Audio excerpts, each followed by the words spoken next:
Um dos aspectos mais interessantes de algoritmos, de como eles são construídos, de como eles são selecionados, é de que maneira que nós classificamos a complexidade desses algoritmos, de que maneira que nós classificamos qual o provável desempenho desse algoritmo, quais as necessidades de tempo e de espaço para a execução desse algoritmo e como é que nós podemos selecionar os algoritmos baseados nisso.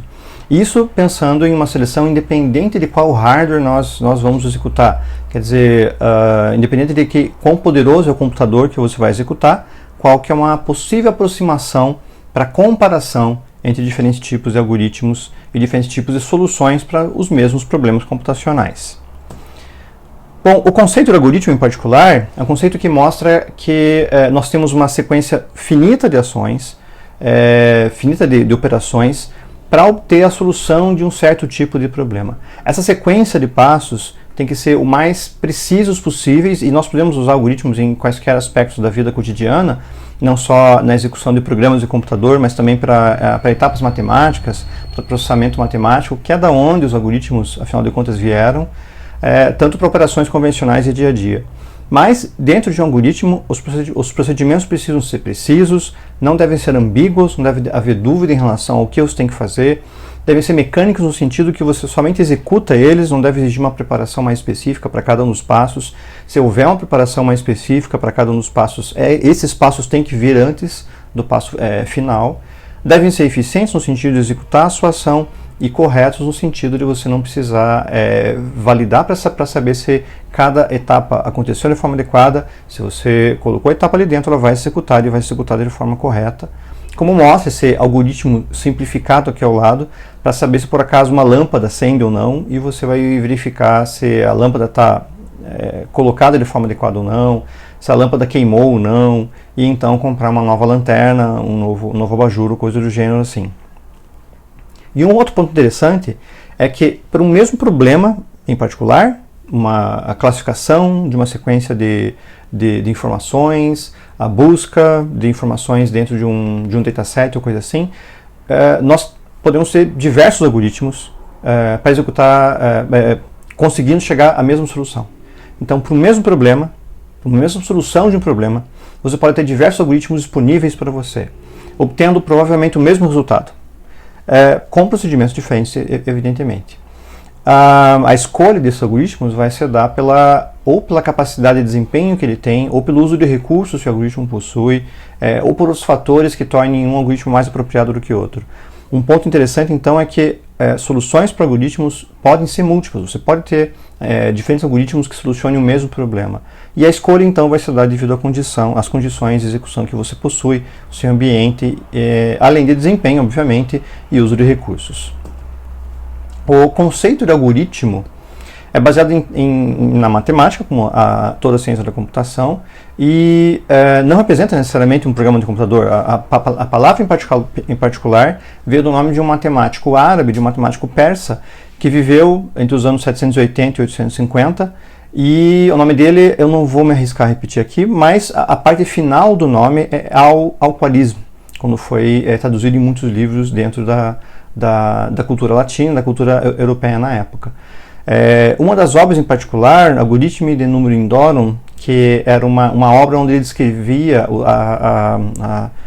os métodos matemáticos indianos da Índia, que eram baseados em sistema decimal, foi traduzida para latim e daí acabou vindo o nome algoritmo, baseado no nome desse matemático. E a criação e análise de algoritmos se tornou uma área científica dentro da matemática e dentro da computação também. Lembrando que a computação tem relações muito fortes com isso. E, claro, nós temos o fato de que diferentes algoritmos podem resolver o mesmo problema. E você vai escolher esse algoritmo baseado numa série de fatores, baseado no seu ambiente, mas o desempenho do algoritmo, o quão rápido ele resolve aquele problema, é certamente um dos fatores mais preponderantes para isso. E o desempenho do algoritmo tem uma dependência, em computação pelo menos, tem uma dependência muito forte de qual é o hardware no qual você está executando ele, mas a análise de comparação entre algoritmos deve fugir desse tipo de premissa específica. Qual é o hardware no qual você está executando o algoritmo não deve ser parte da escolha para comparação entre eles. Então, o número de operações que você tem que executar para atingir o objetivo do algoritmo é provavelmente uma métrica melhor para você poder comparar algoritmos independentes do hardware. Quanto menos operações, provavelmente mais rápido vai ser o algoritmo executando nesse ou naquele hardware. E isso é importante para que você compare algoritmos e então selecione entre eles. Nós temos algumas outras limitações, evidentemente. O uso de memória é uma das mais frequentes, porque alguns algoritmos, apesar de executarem uma ação no número inferior de passos, vão exigir um espaço de memória muito maior alocado para poder executar, e isso pode ser um fator limitante quando você, num ambiente em particular, simplesmente não tem esse espaço disponível. Mas, via de regra, tratando o desempenho do algoritmo só no número de passos vai fazer com que você possa comparar eles de uma forma bem mais precisa e bem mais independente de qualquer condição adjacente que você tenha dentro disso. Para mostrar um exemplo de como isso funciona, eu vou lançar a mão de um recurso, de uma comparação com um recurso que muitos de vocês talvez sequer conheçam. O que vocês estão vendo aqui nesses slides são listas telefônicas. Em particular, à direita, no canto superior direito, tem uma páginas amarelas. É claro que isso mostra exatamente de qual geração eu venho, evidentemente, além dos meus cabelos brancos. E era uma maneira que nós tínhamos à época, antes de nós termos toda a nossa agenda telefônica dentro do próprio telefone, dentro do próprio de um celular, como nós temos hoje em dia, no smartphone. Nós buscávamos as coisas dentro de uma lista. E essa lista podia ser mais ou menos eficiente. Em geral, as listas eram baseadas em uma ordenação alfabética ou em uma ordenação baseada no endereço, onde nós tínhamos que buscar uma pessoa em particular. O fato de você fazer essa busca de maneira alfabética faz com que a busca tivesse algumas otimizações, mas dependendo do caso, dependendo de como, por exemplo, de quão bem você conhecia a pessoa, quer dizer, quanto do nome completo da pessoa você conhecia, a busca alfabética talvez não fosse tão eficiente, então eventualmente você lançava a mão de uma busca um pouquinho mais extensiva, buscando sequencialmente dentro de uma certa lista. Por exemplo, eu sei que essa pessoa mora numa determinada rua, então eu vou, não sei exatamente aonde, eu vou buscar em todos os assinantes daquela rua em particular, quando a lista telefônica assim o permitia. Então essa lista telefônica, que era uma operação bastante manual, é um bom exemplo de algoritmo para uma ação que a gente faz frequentemente e que computadores fazem frequentemente, que é buscar um determinado item dentro de uma sequência, de uma lista, de um conjunto de itens. Então, baseado em uma chave de busca, o nome de uma pessoa, o número do telefone, ou uma chave numérica, ou qualquer tipo de chave, você busca um certo item ao longo de uma coleção deles. E nós temos maneiras mais e menos eficientes de executar essa busca, e é com esse exemplo que a gente vai ver um pouquinho de como a complexidade pode ajudar a você decidir qual dos algoritmos disponíveis utilizar. Bom, a gente vai começar com uma busca muito simples. Isso daqui é uma lista de 10 elementos, bastante simples de buscar aqui dentro, mas já vai dar uma certa ideia de como que as buscas funcionam de forma adequada. E o elemento que a gente está buscando é o elemento 8, que está aqui. Essa é uma busca bem simples e, de uma maneira a mais simplista possível, o método de busca mais simples que nós podemos fazer é uma busca sequencial. É uma busca onde você começa inquirindo todos os elementos que você vê e você busca de um em um desses elementos até que o elemento que você queira seja o elemento que está selecionado naquele momento. Eu sei que essa lista aqui está ordenada, então a gente pode pensar em algum tipo de busca um pouco mais otimizada, mas a busca sequencial vai funcionar tanto em sequências de dados que estão ordenadas, quanto em sequências de dados que não têm ordenação nenhuma. O ponto interessante da busca sequencial é que ela é bastante versátil. Se você não tem ordem nenhuma dentro do teu dataset, e se o custo para ordenar o dataset pode ser caro ao extremo, ou se você não pode fazer isso por algum outro fator limitante, a busca sequencial pode ser talvez a única solução que você tenha. E a busca sequencial é baseada no fato de que você vai começar buscando o primeiro elemento. Digamos que a chave que você queira buscar, como a gente viu aqui, é a chave 8. Você busca o primeiro elemento, compara, o primeiro elemento é 8 ou não? Não, não é. Então você passa para o próximo elemento e faz a mesma comparação. E para o próximo, e para o próximo. E você vai indo assim até que finalmente, nesse elemento aqui em particular, você percebe que, sim, você está buscando o 8, o elemento que acabou de aparecer para mim aqui é o 8, então eu encontrei, eu posso parar a minha busca, eu encontrei os dados que eu queria. Quantos passos foram necessários para chegar até aqui?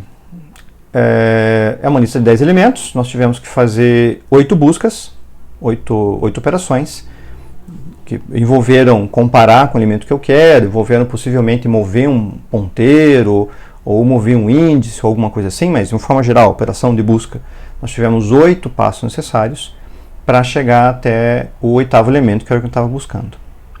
E tem um outro ponto importante em relação à computação, é que nós tivemos uma sorte mediana, talvez não tanto assim, em buscar o 8º elemento, mas nós podíamos estar buscando o segundo elemento, o número 2. Então, no caso do 2, nós chegaríamos com dois passos somente, o que é bem mais interessante do que chegar até 8.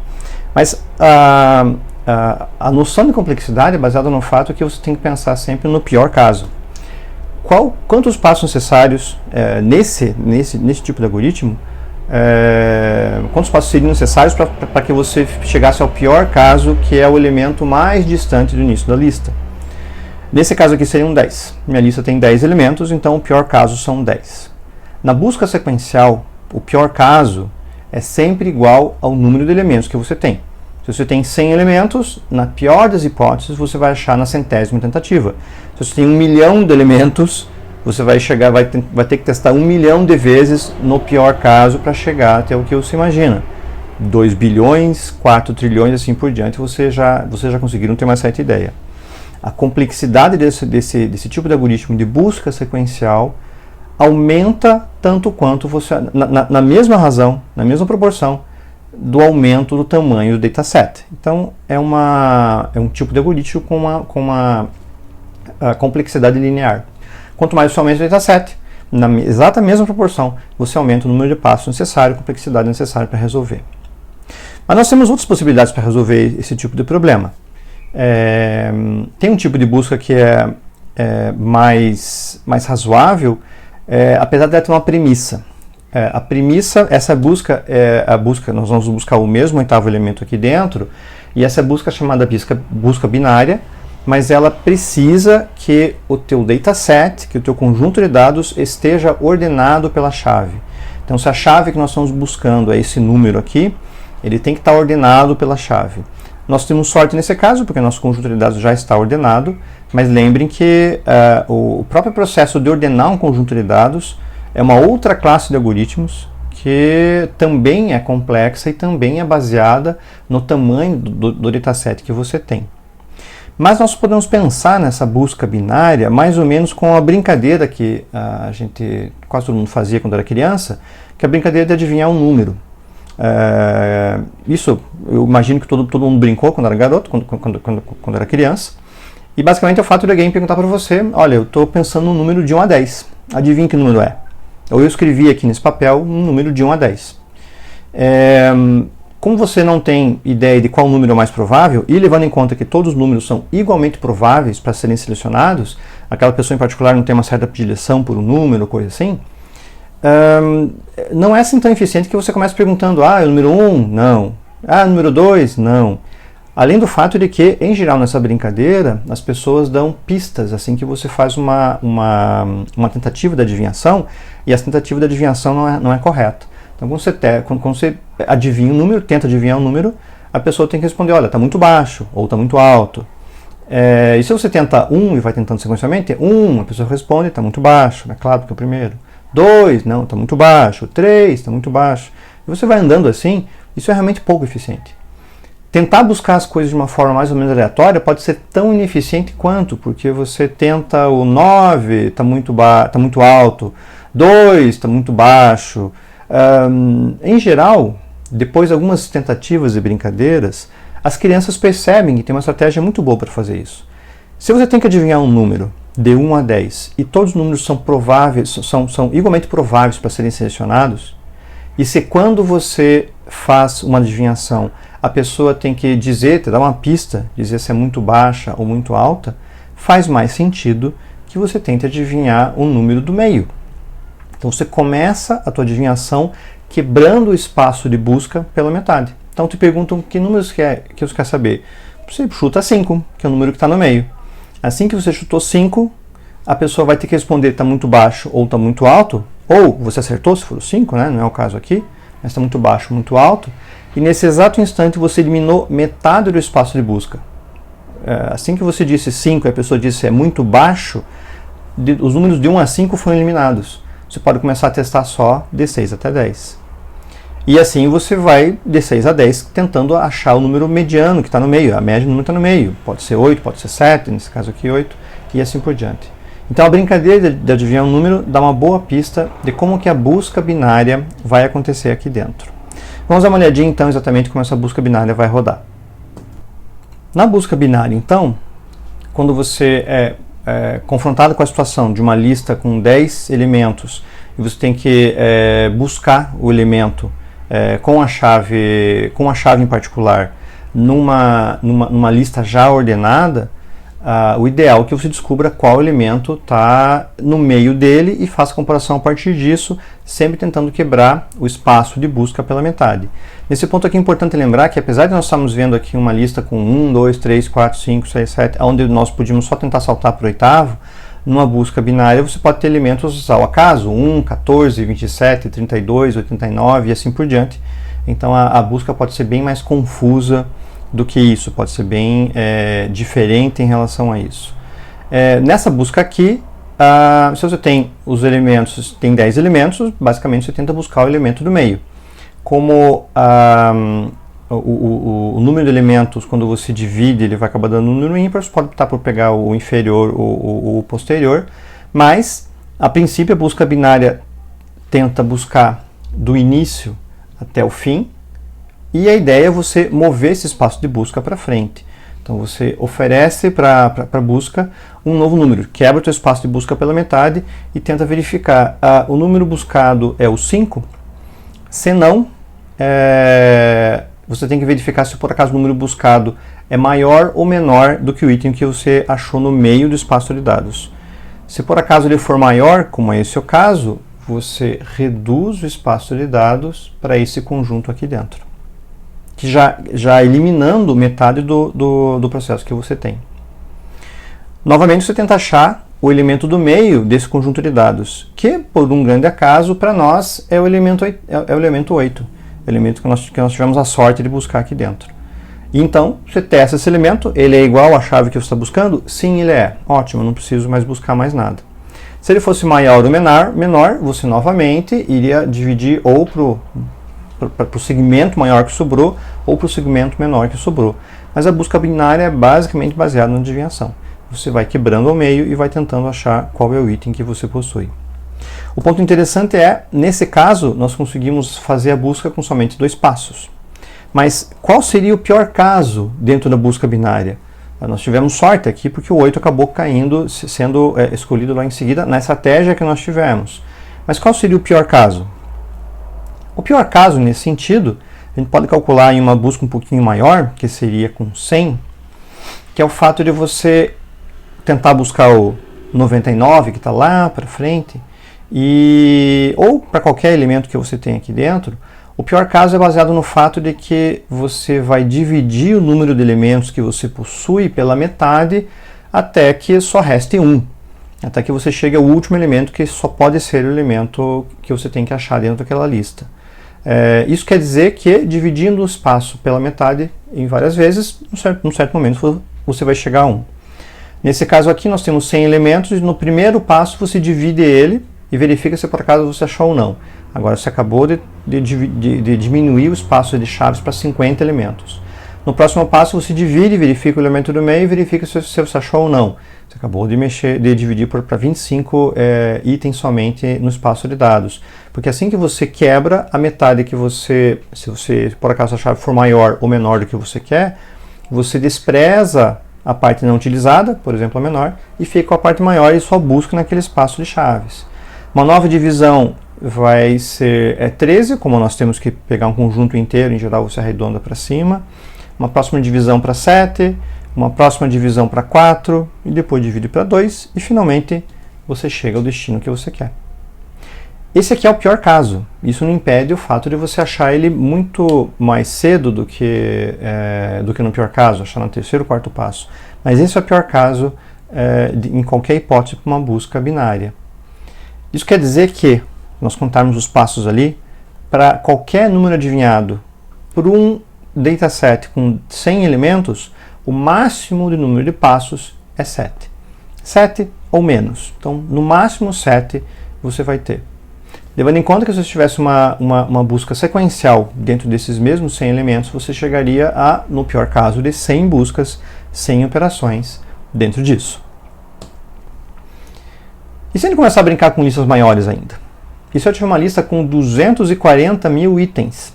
Qual que é o pior caso para uma busca sequencial? Bom, para busca sequencial é simples.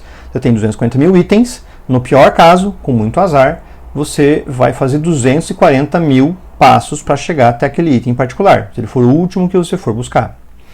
E qual que é o pior caso para busca binária? Basta ir quebrando todo o dataset ao meio cada vez, até que reste somente um.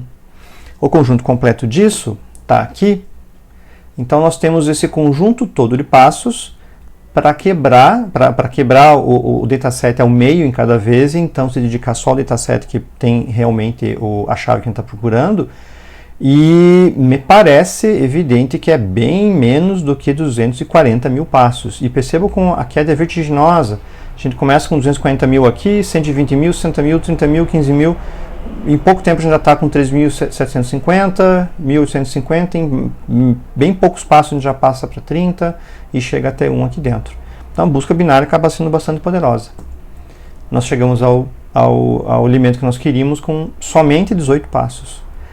Vocês percebem que de 100 passos para 7, para 18, para 240 mil, perdão, um dataset de 100 elementos nós resolvemos em 7 passos, um dataset de 240 mil elementos a gente resolve em 18 passos, a complexidade claramente aumenta, o número de passos, né, aumenta muito menos do que o aumento do dataset. Você pode aumentar isso aqui para um valor muito grande e ainda assim o número de passos não vai ser tão grande assim comparado com o elemento, com o número com o tamanho do dataset que você tem. E basicamente por isso é que nós escolhemos algoritmos baseado na eficiência por número de operações, número de etapas que eles têm que resolver. A gente tem uma otimização, em geral nos livros você coloca que a gente pensa em otimizações em tempo e em espaço. O tempo é o número de etapas que você tem, o espaço é possivelmente o volume de memória que você vai ocupar dentro disso. A memória pode ser tanto memória convencional quanto armazenamento para executar aquele algoritmo em particular. Boa parte dos algoritmos, porém, o uso de memória não chega a ser considerado porque não há uma adição significativa de memória para esse uso. Mas em alguns algoritmos isso pode ser bastante importante, pode ser bastante relevante. Você tem um requisito de memória para poder executar o algoritmo. Essas métricas, como eu já comentei, têm que ser independentes do hardware utilizado e por isso que a gente usa uma notação matemática que também é bastante antiga para mostrar como isso funciona. É só ver aqui como as coisas evoluem, né? Na busca sequencial, busca binária, 100 itens, 100 passos, 100 itens, só 7 passos. 240 mil itens, 240 mil passos, e aqui só 18 passos. 4 bilhões de itens, o mesmo número de passos, e aqui só 32 passos. Eu tenho um tempo linear aqui. Se eu tenho n elementos, eu preciso de n operações para funcionar. Enquanto que na busca binária eu tenho um tempo logarítmico. Se eu tenho n elementos, eu tenho log de n na base 2. Em teoria de complexidade a gente sempre usa log na base 2. Mas eu tenho só log de n na base 2 passos necessários para chegar na resolução do problema. Então é um tempo logarítmico que torna isso muito mais simples. E é mais simples a ponto de que, por exemplo, nessa busca binária sequencial aqui, a gente pode considerar um certo tempo para cada operação ser executada. Então, por exemplo, 1 milissegundo. Na realidade, no computador moderno, isso pode ser bem menos, absurdamente menos do que 1 milissegundo. Mas sempre lembrando que você pode acabar precisando executar algum algoritmo em um hardware embarcado que tenha menor capacidade. Mas enfim, vamos colocar como por padrão 1 milissegundo aqui dentro para ver como isso vai dar. No caso de uma busca sequencial de 100 elementos, você levar 1/10 de segundo para executar essa busca. buscar em 100 itens no 10º é muito lento, é bem a verdade. Enquanto você tem na busca binária somente 7 milissegundos sendo gastos. Isso no pior caso sempre, né? Sempre pensando no pior caso que pode acontecer. Para 240 mil itens, são 250 mil passos, se cada um deles levar 1 milissegundo, você tem aproximadamente 4 minutos aqui dentro, enquanto você continua rodando só 18 milissegundos na busca binária. Em 4 bilhões de itens, você vai levar 46 dias para executar todos esses passos, ao passo que você continua executando 32 milissegundos para a busca binária.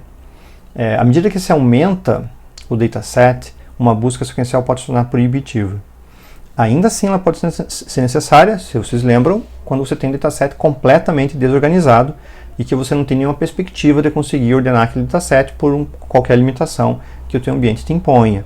Então, a busca sequencial ela não é inútil, ela tem uma serventia quando você tem um dataset não ordenado.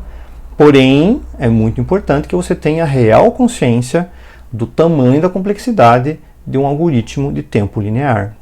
Você pode chegar facilmente, é claro que esse 1 milissegundo vai diminuir bastante, uma máquina moderna, mas dependendo do tamanho do seu dataset, por mais moderna que seja a máquina, você pode levar minutos, vários segundos, minutos ou horas para resolver um problema, e você pode não ter esse tempo. Pode ser que o seu tempo de resposta necessário seja de menos de 1 segundo, de no máximo 10 milissegundos, então não importa que você consiga resolver ainda no espaço de alguns poucos minutos podem não ser suficiente para um conjunto de operações que você precise fazer. Para tornar isso mais padronizado, a gente adota a notação de Big O, que é uma notação matemática que, bem na verdade, foi desenvolvida no final do século XIX, começo do século XX, para descrever como que uma função, qual o comportamento assintótico de uma função, quando o argumento da função, o volume dele tende a um valor muito alto, em particular, ou a infinito.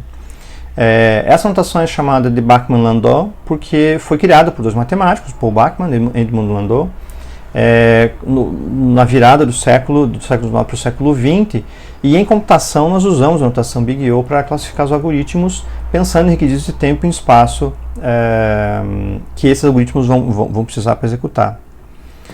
Numa classificação bem simples e vendo aqui como funciona, nós temos várias notações comuns para Big O, e cada algoritmo tem sua própria complexidade. Tem alguns tempos que são bem comuns, então tempo de O de n, O de log de n, O de n, n ao quadrado, O de n fatorial. Então nós temos alguns tempos que são conhecidos, e aqui a gente pode ver um pouquinho das curvas que ele tem. O ideal para uma busca seria um O com uma constante aqui qualquer, um número de operações específico. Então, um O de 1, por exemplo, onde você faz uma busca e o tempo é constante, é sempre um tempo específico. Melhor do que isso, quer dizer, um pouco pior do que isso e praticável é o tempo de uma busca binária, por exemplo, que é O de log de n, log de n na base 2. É um tempo que ele não cresce tanto, por mais que o tamanho do seu dataset cresça vertiginosamente. O O de n está aqui e ele é uma reta linear, é uma função linear, ele cresce à medida que cresce o dataset. Tem alguns outros algoritmos mais complexos que daí começam a ser mais complexos do que o que em geral se prevê para o tamanho do dataset. Então, o algoritmo do caixeiro viajante, por exemplo, é n log de n. É um algoritmo complexo que trabalha em cima de um grafo. Então, o fato de ser n log de n, na realidade, é um avanço muito grande. Tem algoritmos como log de n ao quadrado, como alguns algoritmos não muito eficientes de classificação. A classificação por substituição, por exemplo, ele é um algoritmo de n ao quadrado. Se não me engano, quicksort de classificação também é n log de n. E tem alguns algoritmos que são dramaticamente ineficientes, como o algoritmo do caixeiro viajante, que é n fatorial, o número de elementos que você tem no dataset, com a fatorial dele, o que cresce drasticamente. Então, colocando as notações, as complexidades dos algoritmos nas curvas que você tem, você pode decidir quão mais eficiente um algoritmo é, e saber que eventualmente um algoritmo, por exemplo, um algoritmo n fatorial em geral é impraticável para boa parte dos datasets. Assim que o dataset começa a ser minimamente grande, o N fatorial não é praticável. Quando você pensa em classificação ou coisa assim, você geralmente está na metade superior aqui desse gráfico, então você pode decidir entre diversos tipos de algoritmos baseado na complexidade que eles têm, e sempre que você conseguir buscar um algoritmo abaixo de N, a raiz quadrada, log de N ou coisa assim, isso pode ser bastante vantajoso, porque você pode executar, e essa classificação, quase todos os algoritmos são analisados baseados na classificação que eles têm em termos de complexidade. Com um comentário interessante, nessa semana nós tivemos o prêmio Turing de 2021 sendo mostrado, e os dois que ganharam receberam o prêmio Turing por conta de avanços em algoritmos e na literatura que eles criaram a partir para melhorar o estudo de algoritmos, o que mostra quão importante essa área é também em computação e o quanto ajuda nas outras diversas todas as áreas, área de redes, área de sistemas operacionais, área de bancos de dados e todo o resto, inteligência artificial. Todo mundo precisa analisar os algoritmos e achar o melhor ponto de eficiência para a execução de cada tarefa.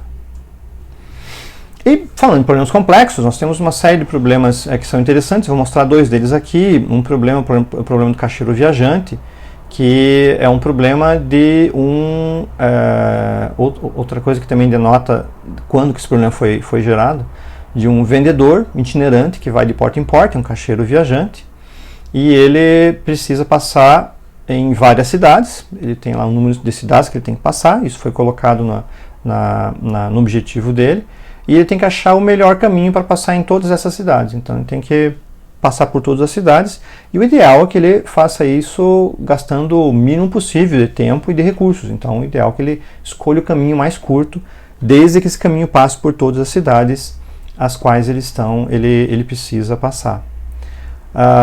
Um outro algoritmo também conhecido, que tem uma complexidade alta, é o melhor caminho entre dois pontos, onde você tem um conjunto grande de pontos, por exemplo um estado, como nós temos aqui, e você vai ter que sair do ponto A ao ponto B, da cidade A para a cidade B. E você tem vários caminhos que vão da cidade A para a cidade B. Em geral, em estados nós temos estradas mais relevantes, então isso pode ser um pouquinho mais difícil de aplicar, mas é bem provável que você tenha vários caminhos para chegar de um ponto até outro. Esses caminhos também têm custo, então você pode ir mais rápido numa certa estrada, porque é uma estrada melhor, você tem um caminho ruim para outra estrada, que é uma estrada com pavimentação pior ou coisa assim, e então o algoritmo tem que calcular entre os dois qual é o menor caminho, não só na distância, mas também no peso de cada caminho, na qualidade, em quão bom é cada um dos caminhos. Esse é o problema do menor caminho entre os dois pontos. Foi resolvido por Dijkstra, e a complexidade original era O de n ao quadrado, que já é uma complexidade para esse tipo de problema razoável, porque a complexidade original desse problema é n fatorial. N ao quadrado no algoritmo já era bastante razoável, e na realidade hoje um avanço permitiu que ele está em n log de n mais L, onde n é o número de pontos e L é o número de linhas que você tem. Vamos começar com esse problema aqui do caixeiro viajante. Eu tenho aqui um Google Maps, e essa aqui é a região metropolitana de Curitiba. Digamos que eu tenho que passar eu vou usar 5 cidades aqui. Vamos ver Campo Largo, Colombo, Curitiba, Piraquara e Fazenda Rio Grande. E eu posso ter vários caminhos que passam por todas as cidades. Lembra que o problema do caixeiro viajante é que eu tenho que passar por todos os pontos para descobrir, para achar pelo menor caminho, né? Eu tenho que fazer o caminho mais eficiente entre todos esses pontos aqui. Então, se eu for pensar nas distâncias, eu vou pedir para medir distância aqui, measure distance. Eu estou entre Campo Largo, eu vou depois para Colombo, aí eu vim aqui para Curitiba, depois vou para Piraquara, e daí eu vou para Fazenda Rio Grande. Deu aqui 106 quilômetros, por exemplo, esse caminho aqui. Mas eu posso fazer outros caminhos, 106. Então eu tenho um caminho que eu posso começar aqui em Fazenda Rio Grande, aí eu vou para Piraquara, aí eu vou até Colombo, aí eu vou até Campo Largo, daí eu venho para Curitiba. Caminho muito parecido, por sinal, 122 quilômetros. Eu posso fazer um outro caminho que eu começo em Curitiba, aí eu vou para Piraquara, que eu acho que é mais perto, aí depois vou para Colombo, depois eu venho para Campo Largo, depois eu venho fazendo Rio Grande. Isso aqui deu 107. Enfim, eu tenho um monte de caminhos aqui para fazer, e vocês perceberam que a ideia é que eu tenha que calcular todos os caminhos e então verificar qual deles é o menor. Calcular todos os caminhos, percorrer todos os caminhos, vai ser n fatorial. N fatorial parece não ser uma coisa muito grande. Se estão lembrados, eu coloquei ali 5 cidades. O fatorial de 5 é o fatorial que a gente sempre usa em testes, né? O fatorial de 5 é 120. Então, não me pareceu assim tão complicado, né? Mas, se eu tenho 5 cidades, n fatorial vai dar 120. Se eu tenho 6, vai dar 720. Se eu tenho 7 cidades, vai dar 5.040. Se eu tenho 8 cidades, vai dar 40.000 alguma coisa. 15 cidades vai dar mais de 1,3 trilhões de operações, de tentativas. 30 cidades dá 2,6 vezes 10 elevado a 32. Eu não sei como falar esse número, bem na verdade. E o Paraná tem 400 municípios, 399 municípios. Esse tipo de operação, n fatorial, é um tipo de operação que o dataset rapidamente torna o problema inviável para ser computado em um tempo razoável. A gente pode deixar um supercomputador tentando fazer isso, a gente pode tentar usar uma máquina com diferentes recursos hoje em dia, ou coisa assim, computação quântica, ou o que seja, mas até bem a verdade eu não sei como a computação quântica aborda esse problema. Mas é fácil dizer que um aumento não muito grande no número de cidades aqui vai fazer com que esse problema seja dificilmente ou impossível de ser resolvido em tempo razoável. Esse é um n fatorial. N fatorial é um problema que pode causar problemas a quem vai tentar resolvê-lo. E o problema do caixeiro viajante foi resolvido por Dijkstra. Dijkstra recebeu um prêmio Turing por conta disso e de outras coisas que ele acabou realizando na longa trajetória dele. Dijkstra era holandês, na Universidade de Rotterdam, se não me engano, e ele faleceu acho que em 2002, mas recebeu o prêmio Turing nos anos 70, provavelmente. E o que ele tem que fazer é sair de um ponto e chegar até outro, e todas as arestas, isso aqui é um grafo, né? A gente pode representar cidades dessa forma. Todas as estradas que ligam cada um desses municípios aqui, todas as arestas que ligam cada um dos nós do grafo, tem um peso, tem um custo para ser atravessado. Esse custo pode ter a ver com a distância, mas ele pode ter a ver também com outros fatores que são colocados nesse custo. Então, eventualmente, uma estrada é mais próxima, mas uma estrada não asfaltada, uma estrada não pavimentada, ou seja, vai levar mais tempo ali, consideravelmente, para poder passar. Outra estrada é um caminho mais longo, mas uma estrada com várias pistas, você provavelmente vai chegar mais rápido. Você pode considerar o fato de existir ou não pedágio, o custo de cada tipo de pedágio. Então, tem vários fatores que auxiliam a montar essa estratégia de custos dentro de como o Dijkstra funciona. E ele criou um algoritmo que, bom, a opção inicial seria testar todos os caminhos, que é O de n fatorial, e então escolheu o mais razoável. Ele criou uma possibilidade de fazer isso gradativamente. Então, o algoritmo de Dijkstra, do menor caminho, tem uma complexidade bem menor para ser resolvido. Isso valeu um prêmio Turing. O fato de você reduzir a complexidade de n fatorial para n ao quadrado, de n log de n mais l, é significativo o suficiente para que nós tenhamos um conjunto grande de pesquisadores só trabalhando em otimização de algoritmos que podem parecer simples, mas são usados em um conjunto enorme de aspectos da vida real. O Dijkstra é usado em redes de computadores, no Google Maps, cada vez que você tenta sair de um caminho para outro. O uso desse algoritmo é bastante permeado na nossa sociedade hoje em dia, bem como muitos outros que você sequer desconfia, que boa parte das pessoas sequer desconfia que são aplicados no dia a dia. Então, algoritmos são realmente importantes, não só porque eles executam boa parte do que acontece na nossa sociedade, mas porque é uma sequência de passos finita e estabelecida para resolver um problema em particular, e você pode ter diferentes algoritmos que resolvem o mesmo problema. Você vai selecionar esse algoritmo segundo o ambiente onde você está, as limitações que você tem, e principalmente pelo desempenho, principalmente por quão mais rápido um algoritmo é do outro. Para comparar algoritmos, então, nós usamos uma notação que é Big O, que compara a complexidade da execução daquela tarefa naquele algoritmo em particular, independente de qual é o hardware que você está usando ou outras situações que não interferem em particular dentro de como o algoritmo executa. E nós temos diversos tipos de complexidade, ODN, OD-log-DN, que é muito boa, ODN fatorial, que é muito ruim, e nós vamos estudar vários algoritmos ao longo da disciplina e todos eles vão ter a sua complexidade denotada pela notação de Big O. Então vocês vão ver frequentemente isso, tanto na literatura quanto em artigos, a complexidade dos algoritmos colocada dessa forma. É interessante saber então como comparar com mais complexo ou menos complexo, com mais eficiente ou com plausível para executar um algoritmo pode ser. Obrigado então e até mais.